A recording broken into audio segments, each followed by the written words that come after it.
Welcome to the intersection of technology, cybersecurity, and society. Welcome to ITSP Magazine.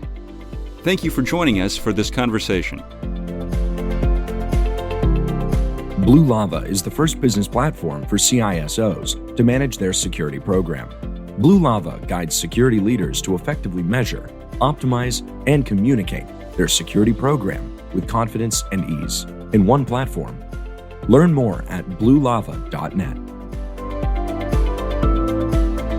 HITRUST is a leading data protection standards development and certification organization that strives to safeguard sensitive information and manage information risk for global organizations across all industries and throughout the third-party supply chain. Learn more at hitrustalliance.net.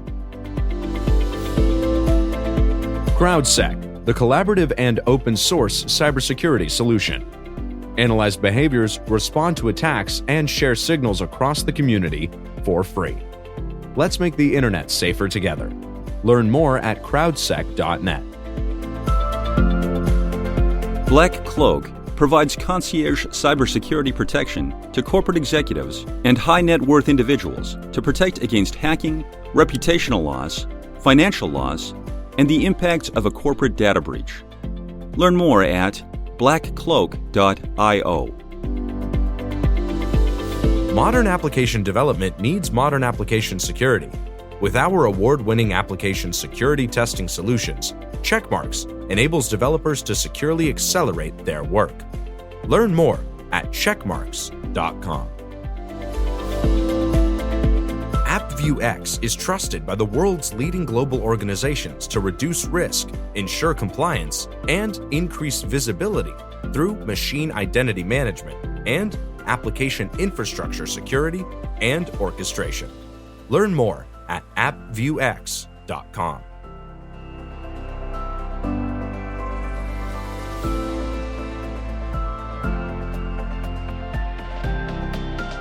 Marco. Sean. I'm riding the cloud. You're riding the cloud? Are you doing it securely? I'm poking holes in the cloud, I should say. Sounds like you're going to need some pen testing going on. It's going to rain vulnerabilities, Marco. Let me get a really, really heavy umbrella because it's not going to be good. Not going to be good. Let's prevent that. I think you can't, as security, you can't prevent everything, but you certainly should have some awareness and visibility into what's going on, so you know how to treat things and where your risk is and deal with that. And that's what our good friend, host of the Hacker Factory podcast, is doing. He gives back so much to the community in so many ways. Written a book to help people get into the role and world of pen testing. And he has a session at RSA Conference called Building a Cloud-Based Pen Testing Platform. Look at that. Here on our Chats on the Road, RSA Conference 2022 is Phillip Wylie. Hey guys, how are you? We're good. We're good. The conference is upon us. Yes. And you're one of the lucky few that have found their way through with a great topic, relevant topic, and into a session at RSA Conference. So tell us a little bit about what you're going to be talking about, Phillip. Sure. Before I get into that, this is kind of would be kind of our friendiversary, because the 2019 RSA was where we all first met. That is so true. I remember that very well. Yeah, Chloe. Very well. Chloe introduced us. Chloe Mistagi, correct. Yeah. Shout out to her, which she's also presenting at RSA Conference. Several times at RSA Conference. Several times. Like 3 or 4 times. We're going to do a Chats on the Road with her as well to talk about all the stuff she's doing. And yeah, I mean, ultimately it's about the friendships that we make. Definitely. About the community that we have. And we're grateful for you, Phillip, and all that you do and for your show being on ITSP Magazine. So take it away. What are you up to? Yeah, my session is going to be on building a cloud-based pen testing platform. And a lot of times, companies, this is important information to people that are bug bounty hunters, as well as, freelance pen testers, corporate pen testers. And this is based on experience of some of the platforms I've used as a pen tester, because you have to have a way to pen test your external infrastructure. And so one of the best ways to do that is hosting it in the cloud. You can use a VPN to connect from home from your computer, but some of the things we run into is if you lose power at home, whatever scans you're running stops. And if you need to move on and work somewhere else, a different location, then you have to stop, sometimes pause what you're doing. And with a cloud-based platform, you have your virtual servers running in the cloud that you can do all your scanning. You can collaborate with other teammates and all sorts of stuff, as well as running different automations in the cloud. So it's a pretty important topic, and especially for those just getting started out that haven't worked in an organization that has that type of setup.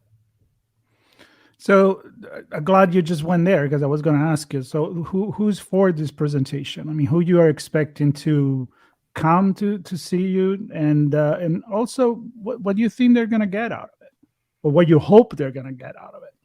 Yeah, just kind of give them a solution, a way that they could do their external testing. What I see is probably pen testers new into the field, aspiring pen testers, or people that work within an organization that periodically has to do some vulnerability scanning or pen testing, just to show them a way to set this up. And it's very scalable. You can do it very affordably, and you can get as expensive and scale as much as you want. Let's get expensive and scale, Phillip. Let's do that. That's always a fun way to do it. Yeah. As many tools to manage the tools, as many tools to manage the team that manages the tools. Let's pull it all in there. Right? Yeah. Just load it up. Now, I'm joking a bit, but I'm assuming, are you going to get into some of the techniques and the processes and the tools that make this possible? Yeah, mainly it's from the platform standpoint. We're really not going to get into the pen testing tools, but just basically the infrastructure for that setup. And there's so many different ways you could do this too. You could have like a couple of virtual servers. You could have your hash cracking or password cracking setups in the cloud too. That way it's easier to share those resources. And sometimes with pen testing, maybe you're dealing with some large password files and you're able to share it in the cloud and easily transfer, opposed to if you're trying to use maybe, Google Cloud or something like that. You may not have enough space on your cloud storage to share those passwords. But if you have your cloud environment set up, you can do that, and you're a little less restricted on the things you can do there, as well as, sharing pen test reports, hosting different pen test report writing platforms as well. So without your session, Phillip, what's kind of the general gist of things at the moment? Is it a free-for-all mismatch of things available? Do you feel that the red teamers and pen testers encounter different challenges all the time that this is going to really help them with, or do you see some folks already moving this direction? Yeah, this is something that's been going on for a while. It's just, you saw it more with the consulting area, and you see a lot of bug bounty hunters having at least a virtual private server running in the cloud to be able to perform their testing and stuff. So it's something that's been going on. I would say maybe people that are corporate pen testers are more later to adopt this. And I've been in organizations before where we had to perform some testing externally. So we had to spin up a virtual private server in like DigitalOcean or something like that. So it's something that's been going on. Some people do things differently. A lot of companies at one time just hosted stuff in their own organization, and then you test it outbound from there. So, some organizations I work for consulting wise, they just hosted stuff in their own data center, which is kind of a similar type thing. Now cloud just makes it easier to do this. We certainly know the other side of the coin. The cyber criminals are using the technologies to do their deeds. So I want to be out there and do a little bit of taking this opportunity for a bit of self-promotion for the show that you have on ITSP Magazine. And also you mentioned, an anniversary of when we met back in RSA Conference. And it's we're talking about, now you have 63 episodes on the Hacker Factory on ITSP Magazine. As we present your session there, I would love to hear what is meant to you to have all this conversation with so many interesting people in the community, and how maybe that reflect to the way that now you go to conference as well, like the human community factor apart from your expertise in what you do. Yeah, speaking of the conference thing, I always love connecting with people. And that's one of the things I like so much about meeting in person. You can connect virtually to some degree. When you speak at a conference, you can talk to people afterwards, trying to communicate through Discord and Slack. Sometimes people don't take the opportunity, although they could message you and carry on a conversation.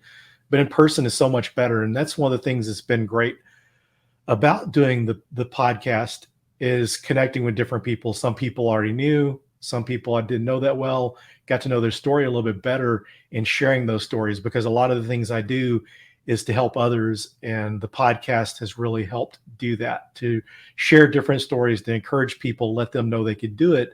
And part of the inspiration was whenever I do my conference talks, especially when it's something related to how to get into the industry, I always share my wrestling story, my bear wrestling pick, to show people that this is someone that, wasn't really using their mind to do something. And, people see, they think of athletes sometimes as just big, dumb people. And, I kind of thought that's about myself. So I like to share things to encourage people. And the show has done that as well, because I have people all the time. I'm 30, I'm 40, I'm 50 years old. Am I too old to get started? And I've had people on my podcast that have been in their 50s when they got started. So it's just a good way to inspire people. And yeah, you are an inspiration, Phillip. And the proof in that is you've had so many amazing guests, and your show's up for an award.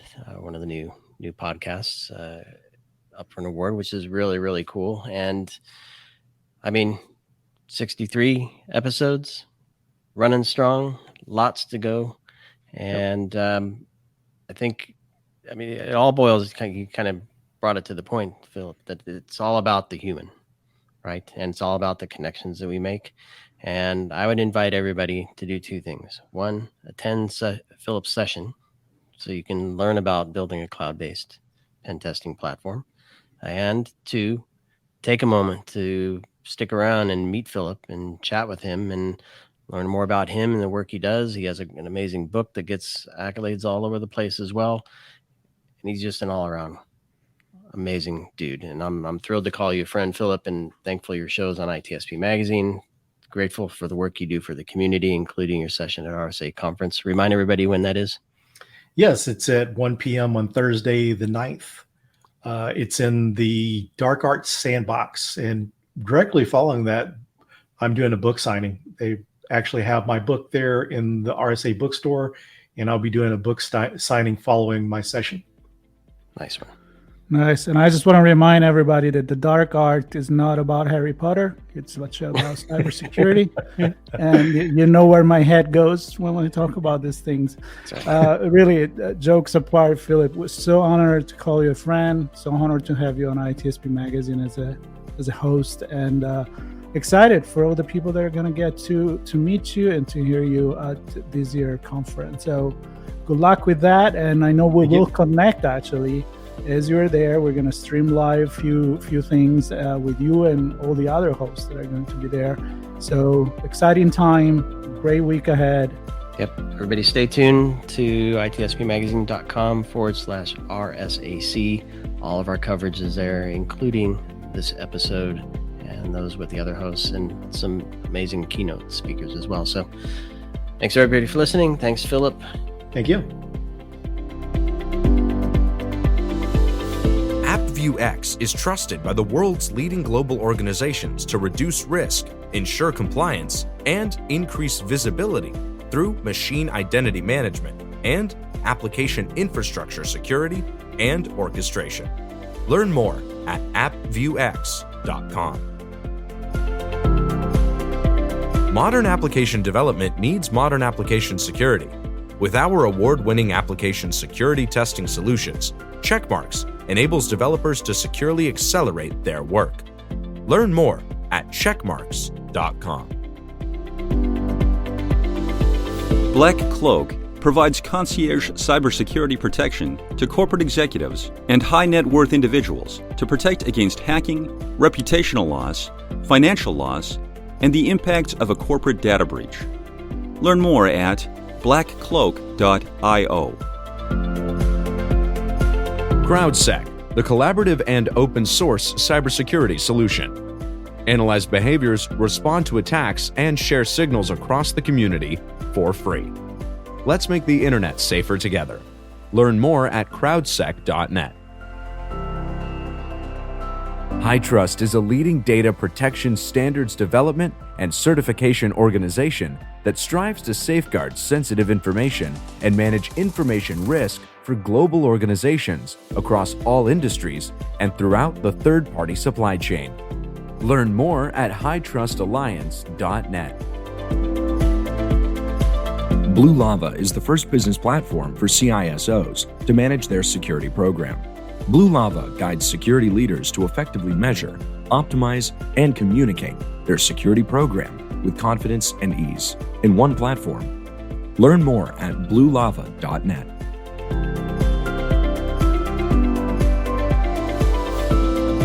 If you enjoyed this podcast, share ITSP Magazine with your friends, family, and colleagues. If you represent a company and wish to associate your brand with our conversations, sponsor one or more of our columns. Thank you for listening.